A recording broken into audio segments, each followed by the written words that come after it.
If you shall chance, Camillo, to visit Bohemia on the like occasion whereon my services are now on foot, you shall see, as I have said, great difference betwixt our Bohemia and your Sicilia. I think this coming summer the King of Sicilia means to pay Bohemia the visitation which he justly owes him. Wherein our entertainments shall shame us, we shall be justified in our loves. For indeed, Beseech you! verily I speak it in the freedom of my knowledge. We cannot with such magnificence in so rare. Oh, I know not what to say. We will give you sleepy drinks, so that your senses, unintelligent of our insufficience, may, though they cannot praise us, shall little accuse us. You pay a great deal too dear to what is given freely. Believe me, I speak it in the freedom of my... Sicilia cannot show himself overkind to Bohemia. They were trained together in their childhoods. There, rooted betwixt them, then such an affection which cannot be choose but branch now. Since the more mature dignities and royal necessities made separation of their society, their encounters though not personal, had been royally alternate with interchanges of gifts, letters, loving embassies, that they have seemed to be together, though absent, shook hands as over a vast, and embraced, as it were, from the ends of opposed winds. The heavens continue their love. I think there is not in the world malice nor matter to alter it. You have an unspeakable comfort of your young Prince Mamilius, a gentleman of the greatest promise that ever came into my note. I very well agree with you in your hopes of him.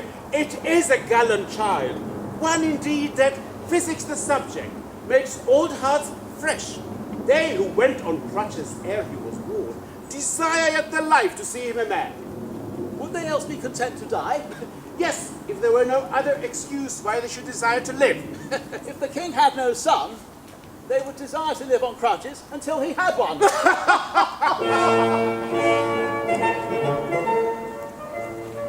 Your hospitality has been most endearing. However, 9 changes of the watery star has been the shepherd's note since we left our throne without a burden.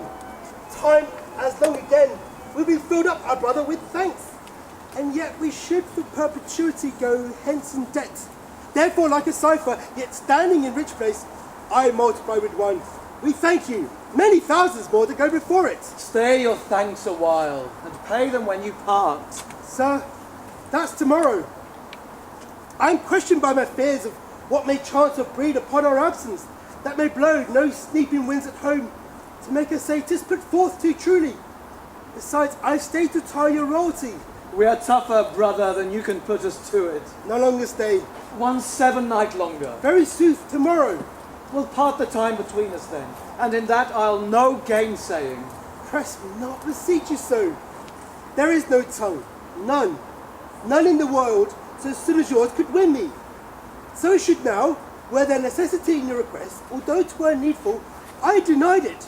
My affairs do even drag me homeward, which to hinder were in your love or wit to me. My stay to you a charge and trouble. To save both, farewell, our brother. Tongue-tied, our queen? Speak you. I had thought, sir, to have held my peace until you had drawn oaths from him not to stay. You, sir, charge him too coldly. Tell him you are sure all in Bohemia is well. This satisfaction the bygone day proclaimed. Say this to him. He's beat from his best ward. Well said, Hermione. To tell he longs to see his son was strong. But let him say so then, and let him go. But let him swear so, and he shall not stay. Will swack him hence with distaffs. Yet of your royal presence I'll adventure the borrow of a week. When at Bohemia you take my lord, I'll give him my commission to let him there a month behind the jest prefects of his party. Yet, good deed, Leontes, I love thee not a jar of the clock behind what lady she her lord. You'll say? No, madam. Oh, nay, but you will. I may not, verily. Verily? You put me off with limber vows, but I, though you would seek to unsphere the stars with those, should yet say, sir, no going. Verily, you shall not go. A lady's verily is as potent as a lord's. Will you go yet? Force me to keep you as a prisoner, not like a guest, so you must pay your fees when you depart and save your thanks. How say you? My prisoner or my guest? By your dread verily, one of them you shall be. Your guest then, madam. To be your prisoner should report offending, which is less easy for me to commit than to you to punish. Not your jailer then, but your kind hostess. Come, I'll question you of my lord's tricks and jaws when you were boys. You were pretty lordings then. We were, fair queen. Two lads that thought there was no more behind but such a day tomorrow as today. To be boy eternal. Was not my lord the very wago of the two? We were as twin lambs that did frisk in the sun and bleat the one at the other. What we changed was innocence for innocence. We knew not the doctrine of ill-doing, nor dreamed that any did. Had we pursued that life and our weak spirits never been higher reared by stronger blood, we would have answered heaven boldly, not guilty. The imposition cleared heretiars. By this we gather you have tricked since. Oh, my most sacred lady, temptations have since been born twos. For in those unfledged days was my wife a girl, and your precious self had not crossed the eyes of my young playfellow. Grace to boot! Of this make no conclusion, lest you say your queen and I are devils. Yet, go on. The offences we have made you do will answer. If you first sinned with us, and that with us you did continue fault, and that you slept not with any but us, Is he won yet? he'll stay, my lord. At my request he would not. Hermione, my dearest, thou never spokest to better purpose. Never, Never but once. when lost before. I prithee tell me, crowns his praise and make us fat as haycocks. One good deed dying tongueless slaughters 1,000 waiting upon that. Our praises are our wages. You may rise with one soft kiss 1,000 furlongs, I would spur we heat an acre. But to the goal. My last good deed was to entreat his stay. What was my first? It has an elder sister, or I mistake you. Oh, her name were Grace. But once before I have spoke to purpose. Well, nay, let me have it. I long. Why, that was when 3 crabbed months had soured themselves to death, ere I could make thee open thy white hand and clap thyself my love. Then didst thou utter, I am yours forever. 'Tis grace indeed. Why lo you now? I have once forever earned a royal husband, the other for some while a friend.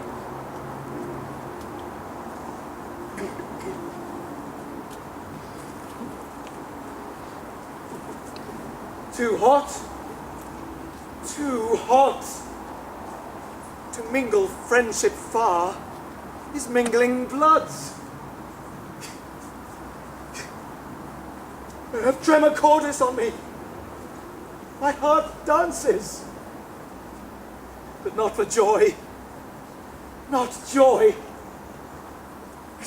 This entertainment may a free face put on, derive a liberty from heartiness, from bounty, fertile bosom, and well become the agents, may I grant. But to be paddling palms and pinching fingers, as now they are, and making practised smiles, as in a looking glass, and then to sigh, as 'twere the mort o' the deer. Oh, that is entertainment my bosom likes not, nor my brows. Emilius, art thou my boy? I was before. Effects. Why, that's my boarcock. What, hast smudged thy nose? They say it is a copy out of mine. Come, Captain, we must be neat. Not neat, but cleanly, Captain. And yet the steer, the heifer, and the calf are all called neat. Still burgeoning upon his palm. How now, you wanton calf? Art thou my calf? Yes, you will, my lord. Thou wants the rough pash and the shoots that I have to be full like me. And yet they say we are almost as like as eggs. Women say so, that will say anything. Come, Sir Page, look on me with your welkin eye. Sweet villain, most dearest, my collar, can thy dam, may it be? What means Cecilia? Something seems unsettled. Hi, my lord. What's cheer? How is it with you, best brother? You seem to hold a brow of much distraction. Are you moved, my lord? No, in good earnest. How sometimes nature will betray its folly, its tenderness, and make itself a pastime to harder bosoms. Looking on the lines of my boy's face, methoughts I did recoil 23 years, and saw myself unbreeched, in my green velvet coat, my dagger muzzled, lest it should bite its master, and so prove, as ornaments oft does, too dangerous. How like, methoughts, I then was to this colonel, this squash, this gentleman. Mine honest friend, will you take eggs for money? No, my lord. I'll fight. You will! Why, happy man be as told. My brother, are you so fond of your young prince as we do seem to be of ours? If at home, sir, he's all my exercise, my mirth, my matter. Now my sworn friend, and then mine enemy. My parasite, soldier, statesman, all. He makes a July's day as short as December. And with his varying childness, cures in me thoughts that would thick my blood. So stands this squire officed with me. We too will walk, my lord, and leave you to your graver steps. Hermione, how thou lovest us, show in our brother's welcome. Let what is dear in Sicily be cheap. Next to thyself and my young rover, he's apparent to my heart. If you would seek us, we are yours ere the garden. Shalt attend you there? To your own bents dispose you. You'll be found, be you beneath the sky. I am angling now, though you perceive me not how I give line. Go to, go to.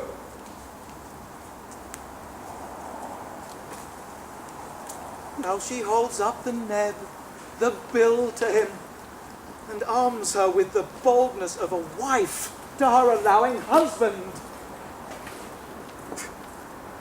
Gone already. Inch thick, knee deep, o'er head and ears, a forked one. Go, play, boy, play. Thy mother plays, and I play too, but so disgraced a part whose issue will hiss me to my grave. Contempt and clamour will be my knell. Go, play, boy, play. There have been, for I am much deceived, cuckolds ere now, and many a man there is, even at this present. Now, while I speak this, holds his wife by the arm, that little thinks she has been sluiced in his absence, and his pond fished by his next neighbour, by Sir Smile, his neighbour. Should all despair that have revolted wives, the 10th of mankind would hang themselves. Many thousands honest have the disease, and feel it not. How now, boy? I am like you, they say. Why, that's some comfort. What, Camillo there? Aye, my good lord. Go play, Mamilius. Thou art an honest man.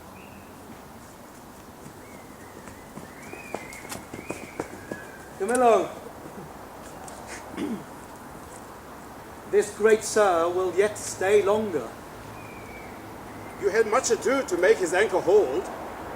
When he cast out, it still came home. Didst note it? He wouldn't stay at your petition, made his business more material. Didst perceive it? They're here with me already, whispering, rounding. Cecilia is a so forth. 'Tis far gone when I shall gust it last. How came it, Camillo, that he did stay? At the good queen's entreaties. At the Queen's bit. Good should be pertinent, but so it is not.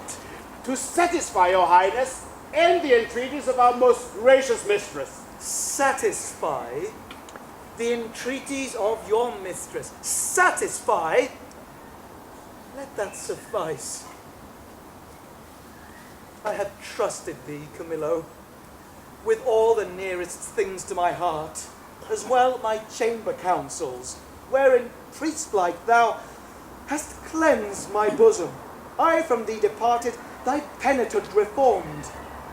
But we have been deceived in thy integrity, deceived in that which seems so. Be it forbid, my lord. Abide upon't, thou art not honest. Or, if thou inclinest that way, thou art a coward, which hocks his honesty behind, restraining from course required. Beseech your grace, be plainer with me.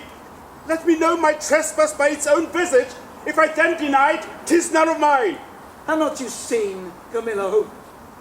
But that's past doubt. You have, or your eyeglass is thicker than a cuckold's horn. Or heard, for to a vision so apparent, rumour cannot be mute.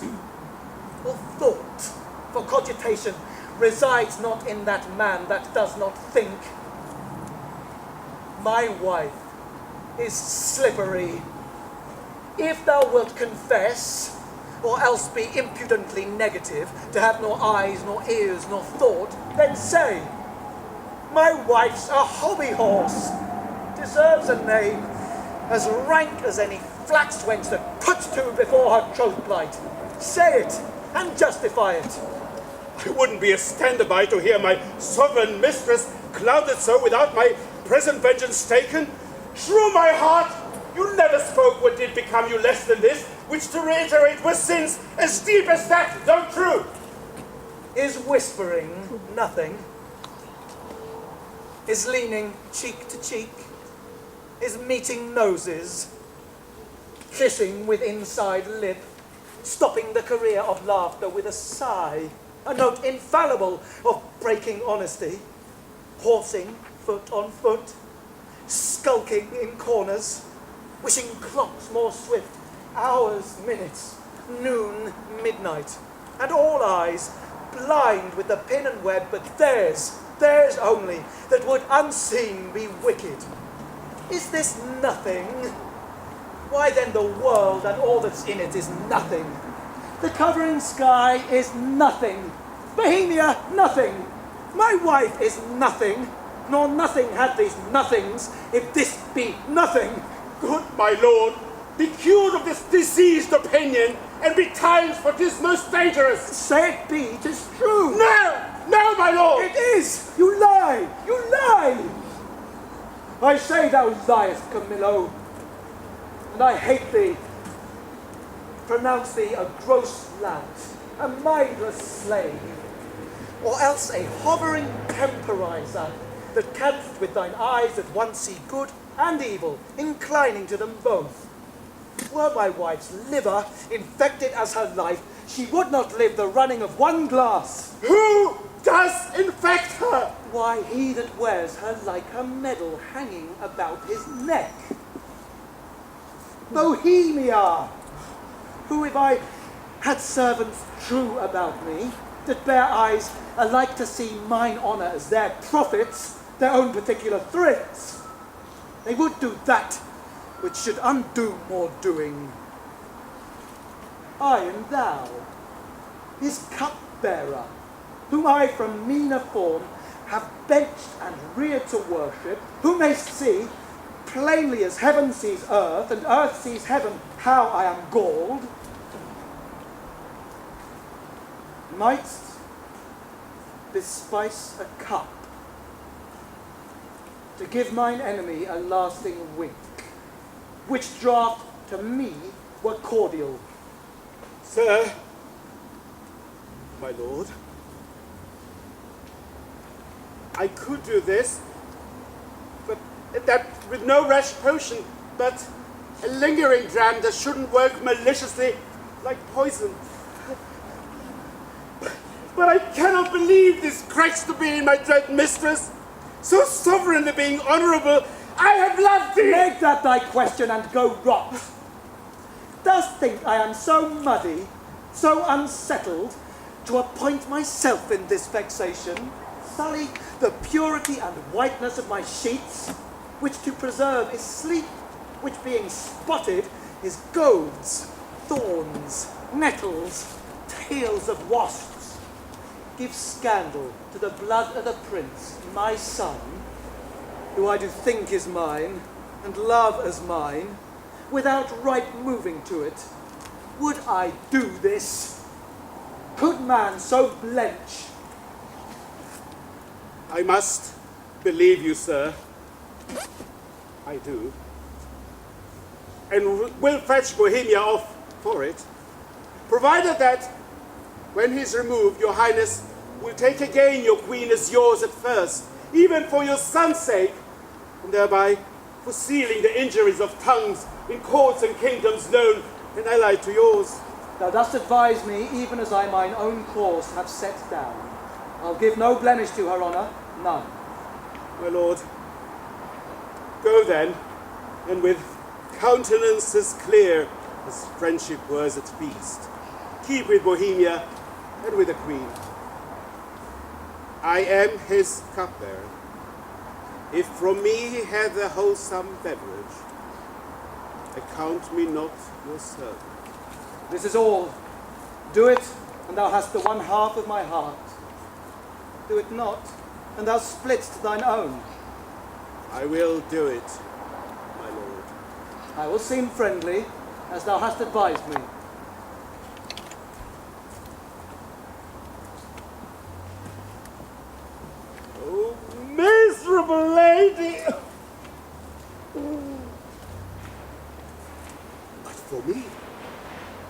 case stand I in? I must be the poisoner of good Polixenes? And my grounds for doing this is my obedience to a master? One who in rebellion with himself will have all that I his so too. To do the deed, promotion follows. If I could think of 1,000 who struck anointed kings and flourished after, I wouldn't do it. But since no brass, no stone, no parchment bears not one, let villainy itself forswear it. Or not, 'tis certain a breakneck for me. Happy stars, reign now! Here comes Bohemia. This is strange. Methinks my favour here begins to walk, not speak. Good day, Camillo. Hail, most royal sir. What is the news in the court? Not rare, my lord. The king hath been in such a countenance as if he lost himself a province and a region loved as he loves himself. Even now, when meeting him with customary compliment, he, wafting his eyes to the contrary, affording a lip of much content, speaks for me, which leads me to consider what is breeding that changes thus his manners. I dare not know, my lord. How dare not? Do not. Do you know and dare not be intelligent to me? Good Camillo, your changed complexions are to me a mirror which shows me mine changed too. For I must be a party in this alteration, finding myself altered with it. Sir, there is a sickness which puts some of us in this temper, and I cannot name the disease, and it is called of you that are yet well. I beseech you, if you know aught which doth behold the knowledge thereof to be informed, imprison it not in ignorant concealment. I may not answer. A sickness, caught of me, and yet I well. I must be answered. Sir, my lord, I will tell you. Since I am in honor charged, and by him that I think honorable, therefore mark my counsel, which must be even swiftly followed that I mean to utter it, or else yourself and I cry lost and so good night. On, good Camillo. I am appointed by him to murder you. By whom? By the king. For what?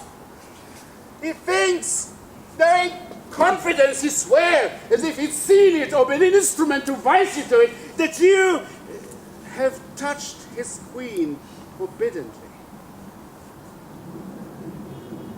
How should this grow? I know not. But it is safer to avoid what has grown than to question how it was born. Therefore, if you dare trust my honesty, which lies enclosed in this trunk, which you shall carry along in pawn, away tonight. Your followers I will whisper to the business, and by twos and threes at several posterns clear them from the city. For myself, I put my fortunes at your service, which by this discovery are lost. Be not uncertain, for in the honor of my parents, I have uttered truth. I do believe it. I saw his heart in its face. Give me thy hand. Be pilot to me in thy place, you shall still neighbour mine. My ships are ready, and my people did expect my head's departure 2 days ago. Fear overshaes me. Good expedition, comfort the gracious queen. Parts of this theme, but none this ill-tamed suspicion. Good Camillo, I will respect thee as a father if thou bearest my life off. Hence, let us avoid. It is in mine authority to command the keys to all the postern.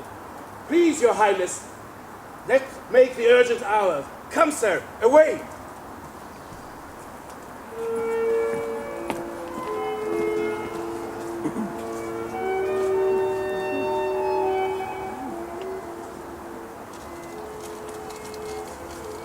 Take the boy to me so troubled me, 'tis past endurance. Come, my gracious lord, like your playfellow.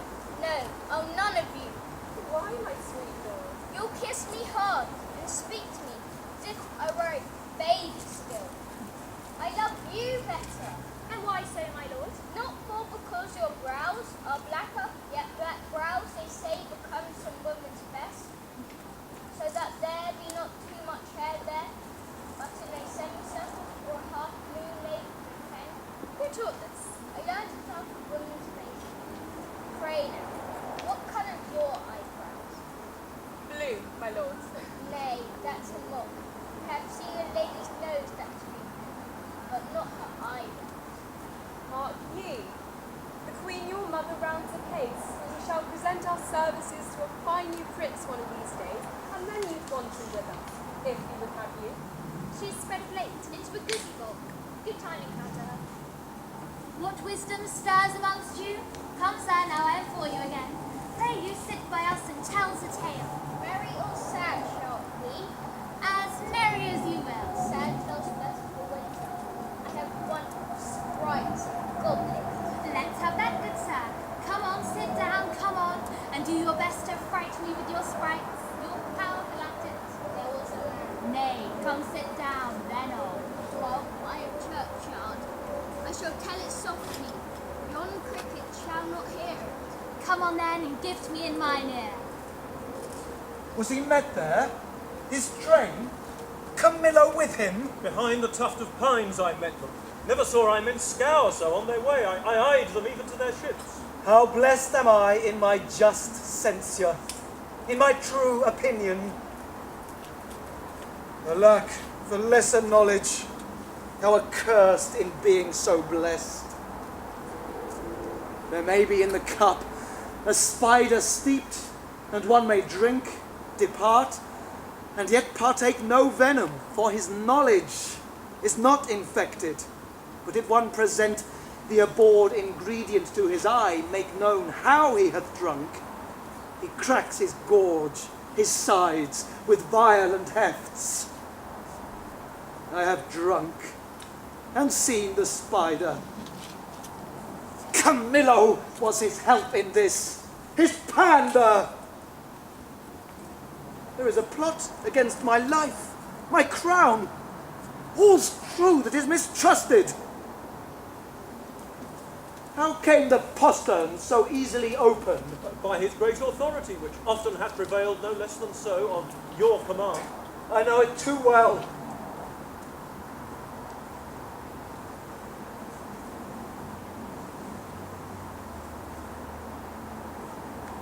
Give me the boy.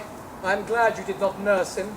Though he does bear some signs of me, yet you have too much blood in him. What is this? Sport? Bear the boy hence, he shall not come about her. Away with him, and let her sport herself with that she's big with.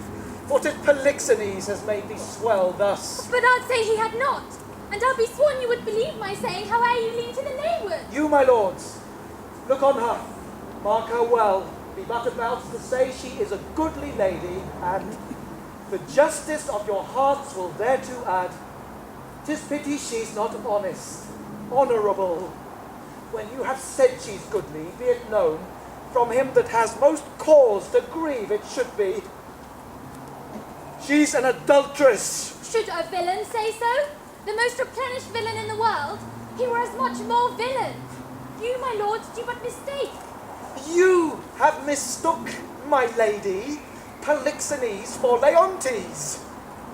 Oh, thou thing, which I'll not call a creature of thy place, lest barbarism, making me the precedent, should a like language used to all degrees, and mannerly distinguishment leave out betwixt the prince and the beggar.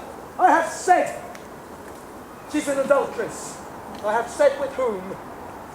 More, she's a traitor, and Camillo is a federe with her, and one that knows what she should shame to know herself, but with her most vile principle, that she's a bed-swerver, even as bad as those that vulgars give boldest titles. Aye, and privy to this their late escape. No, by my life, privy to none of this.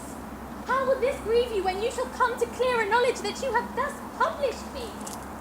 Gentle, my lord, you scarce can write me truly than to say you did mistake. No, if I mistake in those foundations which I build upon, the centre is not big enough to bear a schoolboy's top. Away with her to prison. He that shall speak for her is afar off guilty, but that he speaks. There's some ill planet reigns. I must be patient till the heavens look with an aspect more favourable. Good my lords, I am not prone to weeping as our sex commonly are. The want of which fame due perchance shall dry your pities. But I have that honourable grief lodged here which burns worse than tears drown. Beseech you all, my lords, thoughts so qualified as your charity may best instruct your measure, and so the kings will be performed. Shall I be heard? Who is that goes with me? Beseech your highness, my women may be with me, for you see my plight requires it. Do not weep, good fools, there is no cause. When you shall know your mistress has deserved prison, then abound in tears as I have. This action I now go on is for my better grace. Adieu, my lord. I had never wished to see you sorry. Now I trust I shall. My women, come, you have it. Go, do our bidding, hence.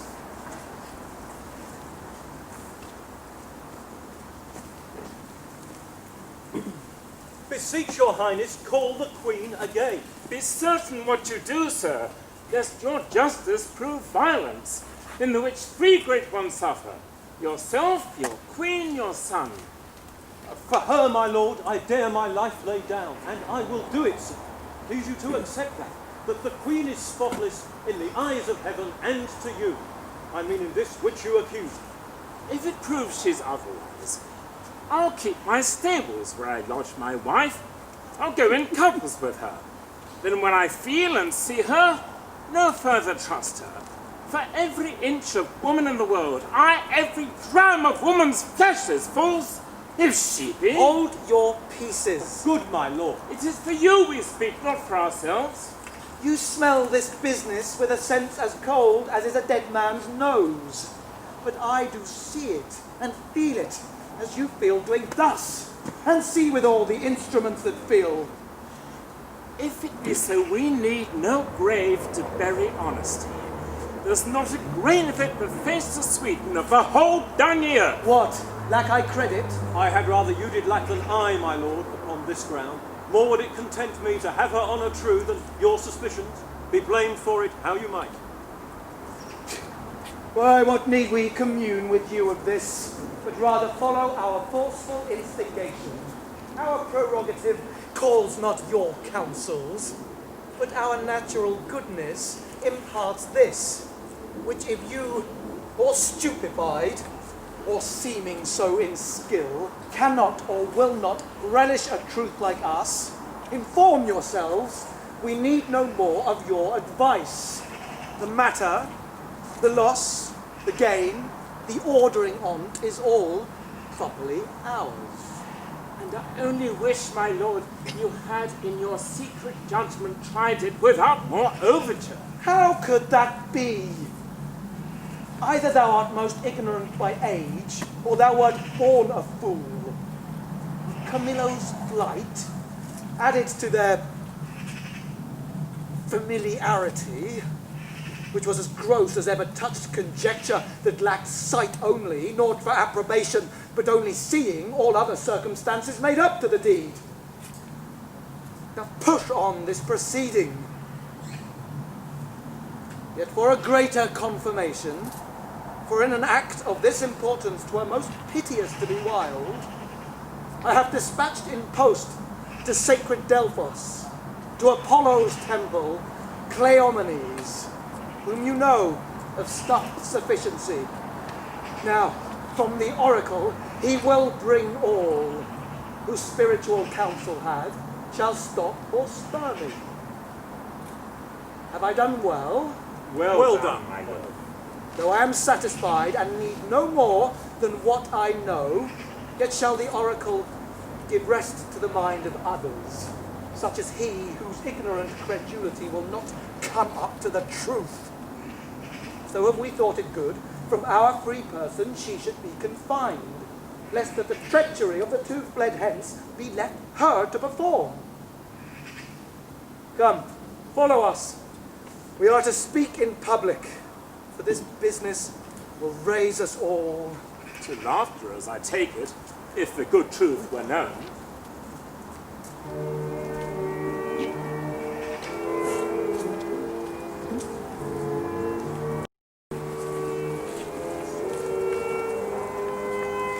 Keeper of the prison, call to him.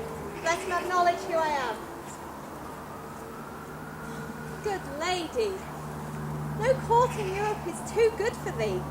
What dost thou then in prison? Now, good sir, you know me, do you not? For a worthy lady, and one of much I honour. I pray you then, conduct me to the Queen. I may not, madam. To the contrary, I have express commandment.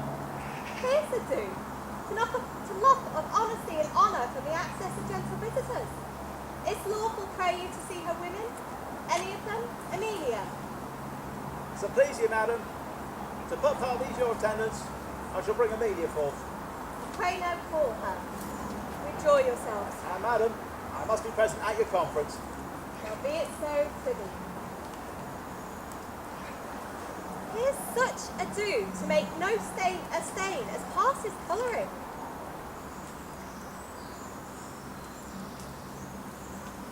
Dear gentlewoman, how fares our gracious lady? As well as one so great and so forlorn may hold together. One hath frights and griefs which never tender lady hath borne greater. She is something before her time delivered. A boy? A daughter, and a goodly babe, lusty and like to live. The queen receives much comfort in, says, my poor prisoner, I am as innocent as you. I dare be sworn. These dangerous, unsafe moves in the king beshrew them. He must be told on't when he shall.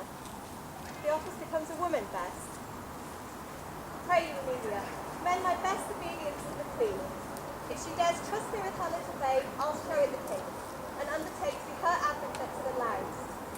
We do not know how he may soften at the sight of the child. The silence often of pure innocence persuades when speaking fails. Most worthy madam, your honour and your goodness is so evident that your free undertaking cannot miss a striving issue. There is no lady living so meet for this great errand. Please your ladyship to visit next room. I'll presently acquaint the queen with your most noble offer, who but today handed this design, but durst not tempt a minister of honour, lest she should be denied. Tell her, Amelia, I'll use that tongue I have. If wit flow from, since boldness from my bosom, let not be doubted, I shall do good. Now be you blessed for it. I'll to the queen. Please you come something nearer. Madam, if to please the queen to send the babe, well, I don't know what I shall incur to pass it, having no warrant. You need not fear it, sir. This child was prisoner to the wound, and is by law and process of great nature thence freed and enfranchised. Not a party to the anger of the king, nor guilty of, if any be, the guilt and trespass of the queen. I do believe it. Not you fear. Upon mine honour I will stand betwixt you and danger.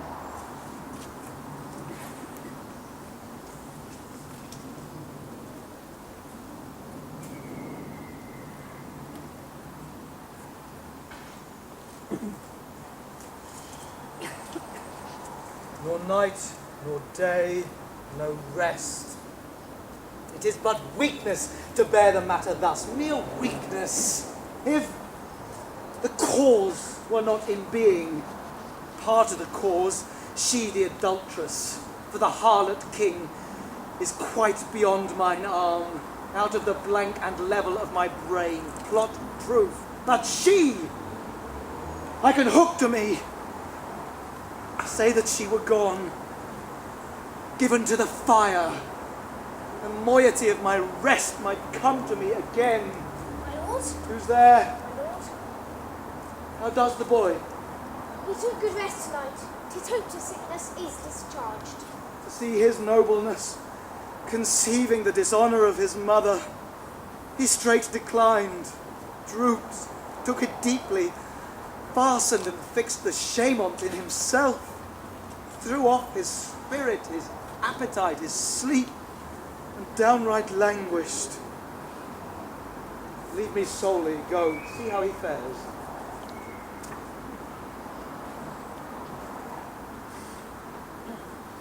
Fie!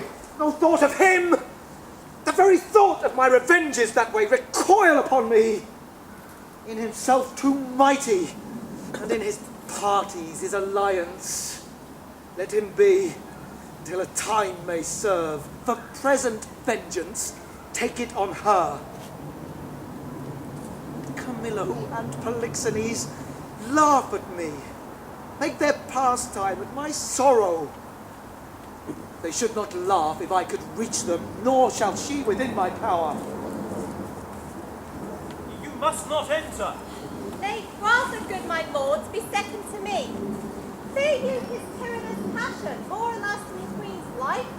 A gracious, innocent soul, more free than he is jealous. That's enough. Oh, madam, he hath not slept tonight, commanding none should come at him. Not so hot, good sir. I come to bring him sleep. 'Tis such as you that creep like shadows by him, a desire teaches needless heavings. Such as you nourish the cause of his awaking. I do come with words as medicinal as true, honest as either, to purge him of that humour that presses him from sleep. What noise there? No noise, my lord, but needful conference about some gossips for your highness. How? Away with that audacious lady! Antigonus, I charge thee that she should not come about me. I knew she would. I told her so, my lord. On your displeasure's peril and on mine, she should not visit you. What? Canst not rule her? From all dishonesty, he can. In this, unless he take the course that you have done, commit me for committing honour, trust that he shall not rule me. I know you hear. When she will take the rein, I let her run, but she'll not stumble. With thy liege I come. I beseech you, hear me, who professes myself your loyal servant, your physician, your most obedient counsellor, yet that dares less appear so in comforting your evils than such as most seem yours. I say I come from your good queen. Good queen? Good queen, my lord, good queen. I say good queen. Would by combat make her good, so were I a man. The worst about you. Force her hence. Let he that makes but trifles of his eyes first hand me. On mine own accord, I'll off, but first I'll do my errand. The good queen, for she is good, hath brought you forth a daughter. Here it is. Commence it to your blessing.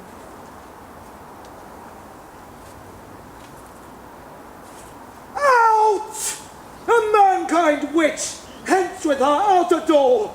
A most intelligencing board! Not so! I'm as ignorant in that, and you as so entitling me. And no less honest than you are mad, which is enough, I'll warrant, as this world goes to pass for honest.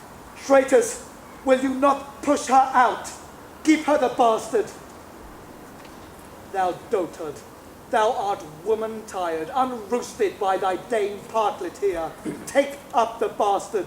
Take it up, I say. Give it to thy crone. Forever unvenerable be thy hands, if thou takest up the princess by that forced baseness which he has put upon. He dreads his wife. So I would you did. Then to past all doubt you'd call your children yours. A nest of traitors! I am none by this good light. Nor I, nor any but one that's here, and that's himself.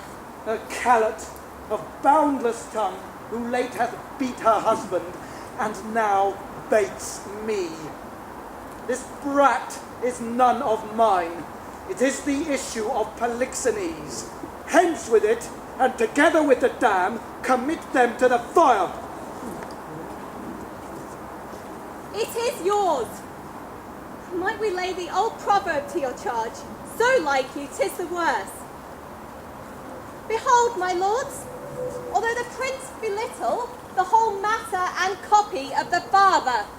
Eye, nose, lip, the Trickhoff's frown, his forehead, nay the valley, the pretty dimples of his chin and cheek, his smiles, the very mould and frame of hand, nail, finger. Gross hag, and Losel, thou art worthy to be hanged, that wilt not stay her tongue.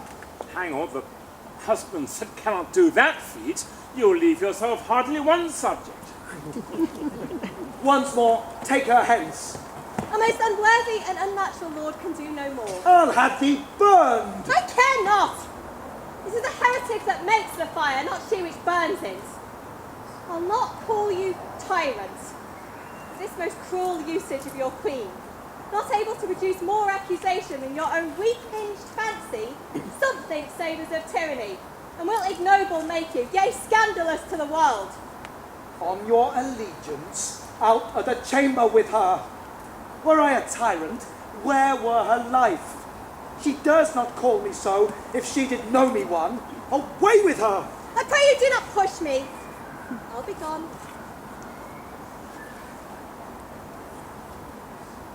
Look to your babe, my lord. 'Tis yours. Jove send her a better guiding spirit. What needs these hands? You that are thus so tender are whose follies will never do him good, not one of you. Oh, so, farewell we have gone.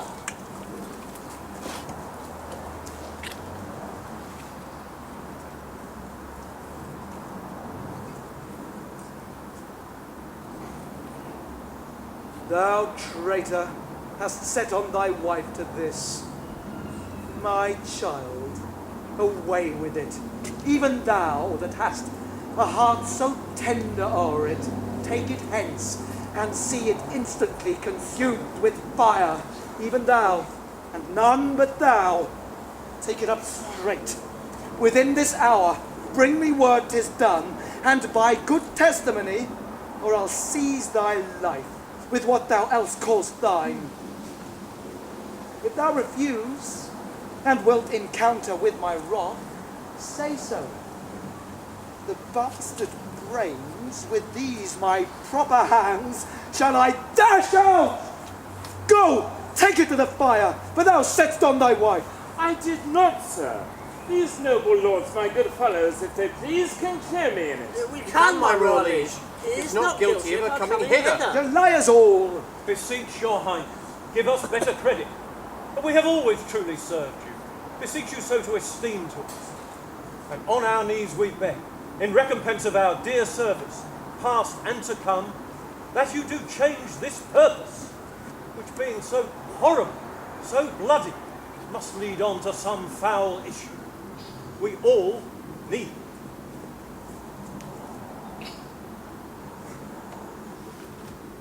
I am a feather for each wind that blows. Shall I live on to see this bastard kneel and call me father? Better burn it now than curse it then. But be it, let it live. It shall not neither. You, sir, come you hither. You that have been so tenderly officious with Lady Marjorie, a midwife there, to save this bastard's life. For 'tis a bastard, so sure as this beard's grey. What will you adventure to save this brat's life? Anything, my lord, that my ability may undergo and nobleness impose. At least thus much, I'll pawn the little blood which I have left to save the innocent. Anything possible. It shall be possible. Swear thou wilt perform my bidding. I will, my lord. Mark and perform it, seest thou? For the fail of any point in't shall not only be death to thyself, but to thy lewd-tongued wife, who for the time we pardon. We enjoin thee, as thou art liegeman to us, that thou carry this female bastard hence, and that thou bear it to some remote and desert place, quite out of our dominions, and that there thou leave it, without more mercy, to its own protection and favour of the climate, as by strange fortune it came to us. I do in justice charge thee, on thy soul's peril and thy body's torture, that thou commend it strangely to some place where chance may nurse or end it. Take it up. I swear to do this, though a present death had been more merciful. Come, poor babe. Some mighty spirit instruct the kites and ravens to be thy nurses. Wolves and bears, they say, casting their savageness aside, have done like offices of pity. Sir, be prosperous in more than this deed does require. And blessing against this cruelty, fight on thy side. Poor thing, condemned to loss! No, I'll not rear another's issue. Please, your highness. Hopes from those you sent to the oracle are come, and hours since, Cleomenes being well arrived from Delphos is yet landed, hastening to the port. So please you, sir, his speed hath been beyond the common. 23 days he hath been absent. 'Tis good speed, foretells the great Apollo suddenly will have the truth of this appear. Prepare you, lords, summon a session that we may arraign our most disloyal lady. For as she hath been publicly accused, so shall she have a just and open trial.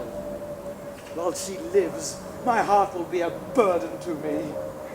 Leave me, and think upon my bidding.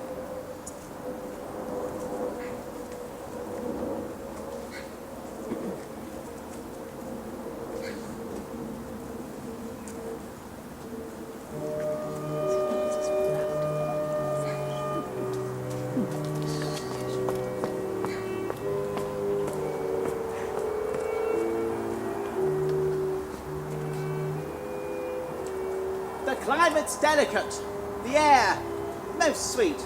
Fertile the isle, the temple is much surpassing, the common praise it bears. Oh, the sacrifice!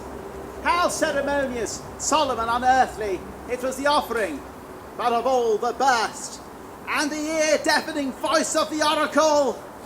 Kin to Jove's thunder so surprised my senses that I was nothing.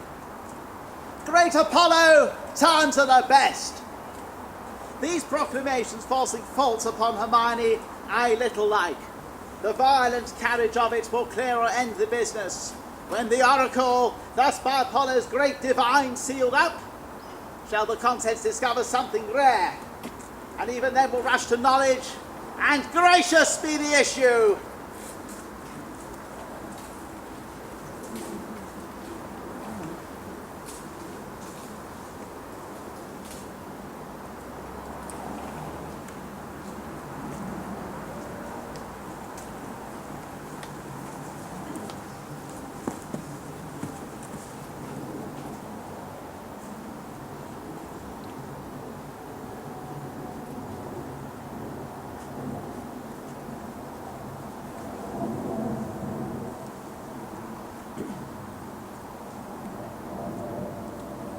This sessions, to our great grief we pronounce, even pushes against our heart. The party tried, the daughter of a king, our wife, and one of us too much beloved. Let us be cleared of being tyrannous, since we so openly proceed in justice, which shall have due course, even to the guilt or the purgation. Produce the prisoner. It is His Highness' pleasure of the Queen appear in person here in court. Silence! Read the indictment. Hermione, Queen to the worthy Leontes, King of Sicilia, thou art here accused and arraigned of high treason in committing adultery with Polixenes, King of Bohemia, and of conspiring with Camillo to take away the life of our sovereign lord the king thy royal husband, the pretence whereof, being by circumstance partly laid open, thou, Hermione, contrary to the faith and allegiance of a true subject, didst counsel and aid them, for their better safety, to fly away by night. Since what I am to say must be but that, which contradicts my accusation, and the testimony on my part no other, but what comes from myself, it shall scarce boot me to say, not guilty. Mine integrity being counted falsehood, shall, as I express it, be so received. But thus, if powers divine behold our human actions as they do, I doubt not then, innocence shall make false accusation blush and tyranny tremble at patience. You, my lord, best know whom least will seem to do so, that my past life hath been as continent, as chaste, and as true, as I am now unhappy, which is more than history could pattern, no devised and played to take spectators. For behold me, a fellow of the royal bed which owe a moiety of the throne, a great king's daughter, the mother to a hopeful prince, here standing to prate and talk for life and honour for who please to come and hear. For life, I prize it as I weigh grief which I would spare. For honour, 'tis a derivative from me to mine, and only that I stand for. I appeal to your own conscience, sir. Before Polixenes came to your court, how I was in your grace, how merited to be so, since he came with what encounter so uncurrent, I straight appeared thus, if one jot beyond the bound of honour or an act who will that way inclining, then hardened be the hearts of all that hear me, and my nearest of kin cried fie upon my grave. For Polixenes, with whom I am accused, I do confess I loved him as in honour he required, with such a kind of love as might become a lady like me, with a love even such, so and no other, as yourself commanded, which not to have done, I think had been in me both disobedience and ingratitude to you and towards your friend, whose love hath spoke, even since it could speak, from an infant, freely that it was yours. Now for conspiracy. I know not how it tastes, though it be dished for me to try how. All I know of it is that Camillo was an honest man, and why he left your court, the gods themselves, wanting no more than I, are ignorant. You knew of his departure, as you know what you have undertaken to do in his absence. Sir, you speak a language which I understand not. My life stands in the level of your dreams, which I'll lay down. Your actions are my dreams. You had a bastard by Polixenes, and I but dreamed it.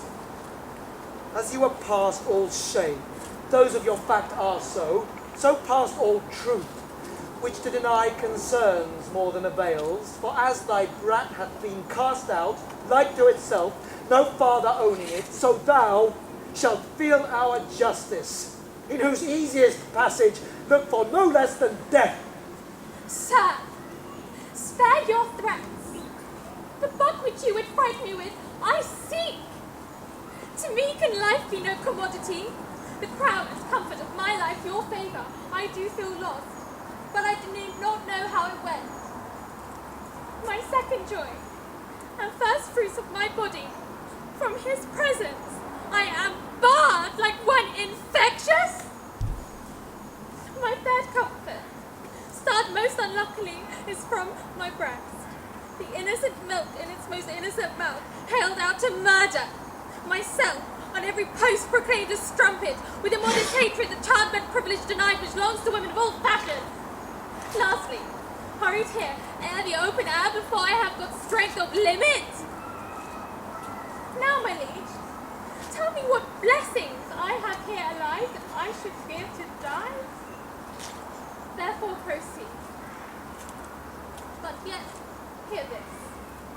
No life I prize it not a straw but for mine honour, which I would free if condemned upon surmises, all proof sleeping else but what your jealousies awake. Then I say 'tis rigour and not law. Your honours all, I do refer me to the oracle. Apollo be my judge. This your request is altogether just.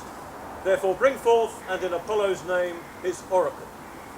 The Emperor of Russia was my father. Oh, that he were alive and here beholding his daughter's trial. that he could but see the flatness of my misery, yet look on with eyes of pity, not revenge. You, Cleomenes, here shall swear upon this sword of justice that you have been at Delphos, and from thence have brought this sealed up oracle by the hand of great Apollo's priest delivered, and that since then you have not dared to break the holy seal, nor read the contents in it. All this I swear. Break up the seals and read.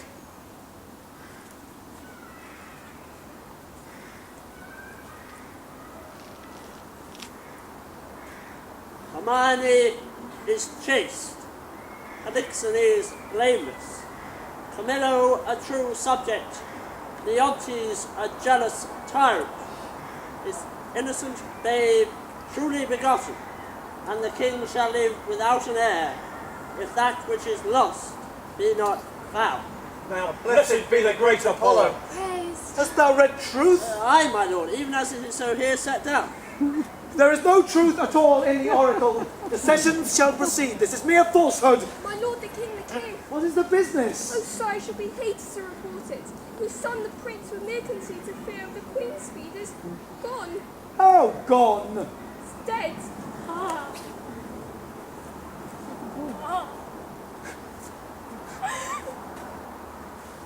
Apollo's angry, and the heavens themselves do strike at my injustice. How now there? This news is mortal to the queen. Look down and see what death is doing. Take her hence. Her heart is but o'ercharged. She will recover. I have too much believed mine own suspicions. Beseech you, tenderly apply to her some remedies for life.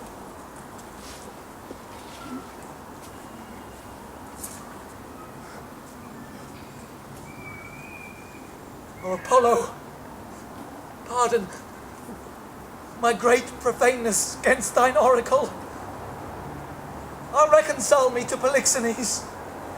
You woo my queen. Recall the good Camillo, whom I proclaim a man of truth, of mercy,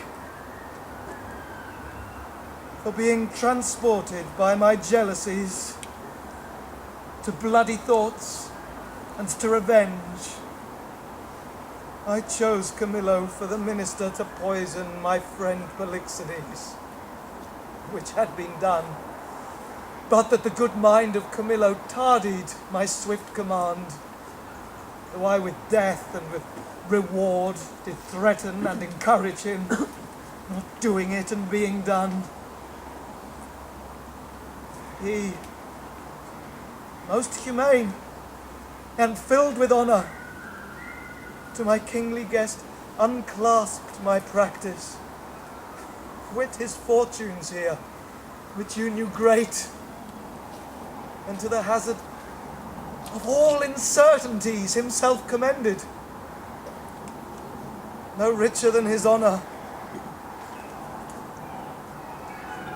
How he glisters through my rust, and how his piety does my deeds make the blacker.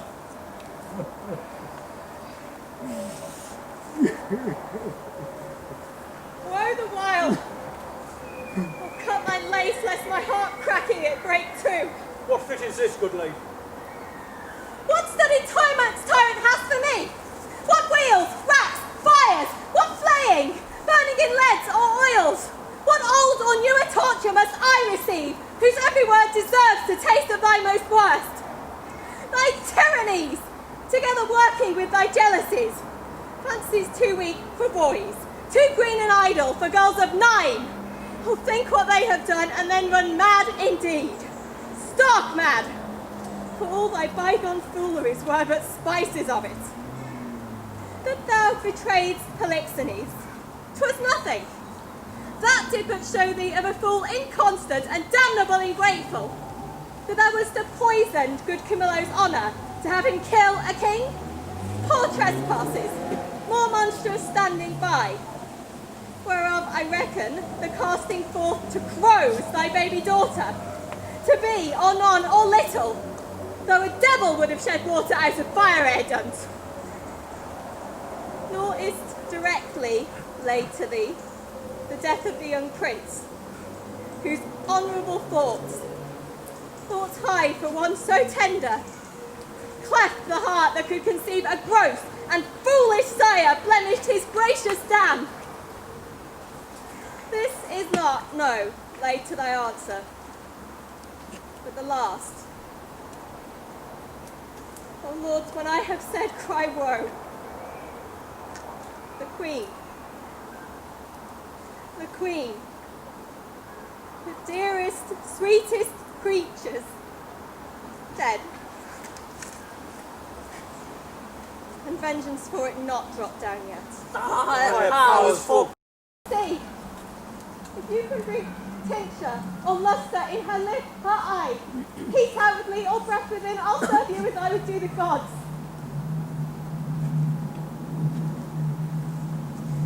But oh, thou tyrant, do not repent these things, for they are heavier than all thy woes can stir.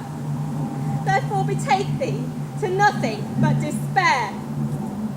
1,000 knees, 10,000 years together, naked, fasting upon a barren mountain, and still winter in storm perpetual, could not move the gods to look that way thou wert. Go on, go on. Thou canst not speak too much. I have deserved all tongues to talk their bitterest.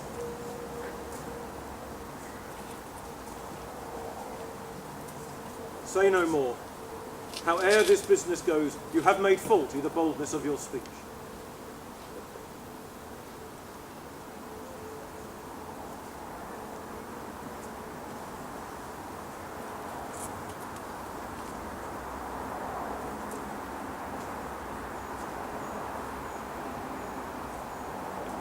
I am sorry for it. All faults I make, when I shall come to know them, I do repent. Alas, I have showed too much the rashness of a woman. Ease touch to the noble heart. What's gone and what's past help should be past grief. Do not receive affliction at my petition, I beseech you. Rather let me be punished than have minded you of what you should forget. Now, good my liege, sir, royal sir, forgive a foolish woman. The love I bore your queen. No, fool again. I'll speak of her no more, nor of your children. I'll not remember you of my own lord, who is lost too. To take your patience to you, and I'll say nothing. Others speak but well, when most the truth, which I receive, much better than to be pitied of thee. Prithee, bring me to the dead bodies of my queen and son. One grave shall be for both. Upon them shall the causes of their death appear unto our shame perpetual. Once a day I'll visit the chapel where they lie, and tears shed there shall be my recreation, so long as nature will bear up with this exercise, so long I daily vow to use it. Come, and lead me to these sorrows.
perfect then, our ship hath touched upon the deserts of Bohemia.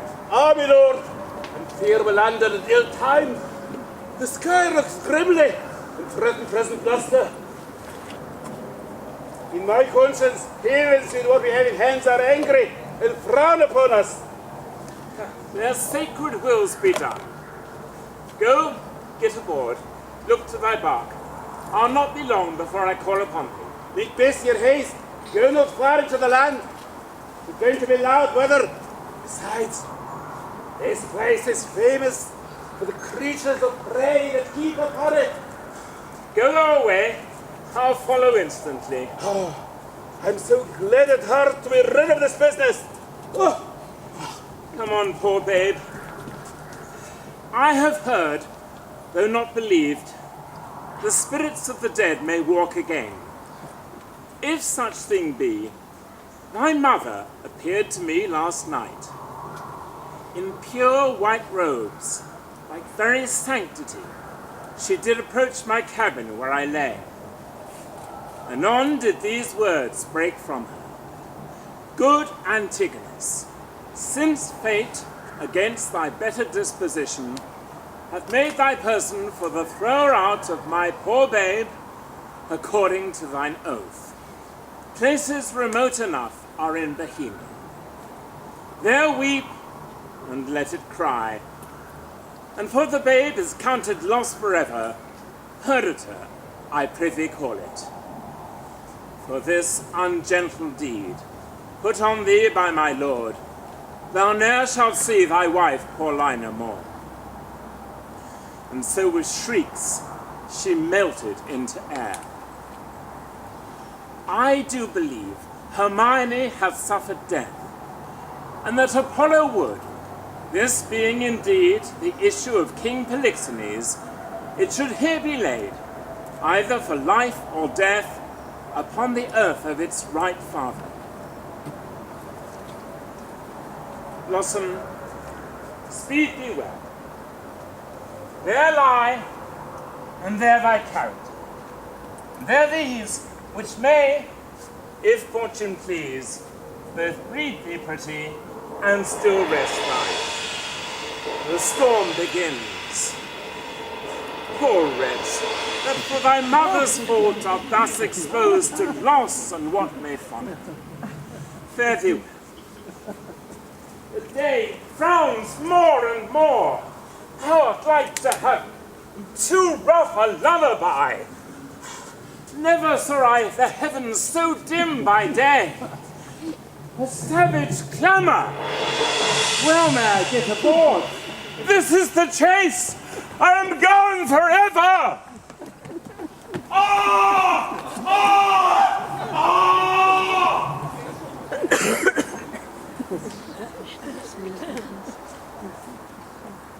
I would there were no age between 10 and 3 and 20, or that youth would sleep out the rest. For in the between there is nothing but getting wenches with child, wronging the ancientry, stealing, fighting. Hark you now, would any but these boiled brains of 19 or 2 and 20 hunt this weather? They have scared away 2 of my best sheep, which I fear the wolf will find sooner than the master. If I anywheres have them, 'tis by the seaside, browse in the ivy. Good luck, and be thy will. Why, what have we here? Mercy on us, a barn. A very pretty barn. A boy or a child, I want. A pretty one, a very pretty one. Sure, this is some scape. Though I may not be bookish, I read waiting gentlewoman in the scape. This has been some stair work, some trunk work, some behind the door work. They were warmer when they got this than this poor thing is here. But I'll take it up for pity. Hello! Yet I'll tarry till my boy come. He hallooed even but now. Hello! Hello! What? Art thou near? If thou else would see a thing to talk on when thou art dead and rotten. Come hither. What ails thou, man? I have seen two such sights by sea and by land, but I am not to say 'tis the sea, for 'tis now the sky. Between Ix and the firmament, ye cannot thrust a bodkin's point. Why, boy, how is it? Would you did but see how it shakes and how it rages and how it takes up the shore? But that's not to the point. Oh, the most piteous cry of the poor souls. Sometimes to see them and sometimes not to see them. And now the ship, boring down the moon with her mainmast, and swallowed in on with yeast and froth, like a cork in a hogshead. And then for the land service, to see how the bear tore out his shoulder bone, and how he cried to me for help, and said his name was Antigonus, Sir Nobleman. But to make an end of the ship, to see how the sea flat dragoned it, and the poor souls roared. And then the gentleman roared, both roaring louder than the sea or the weather.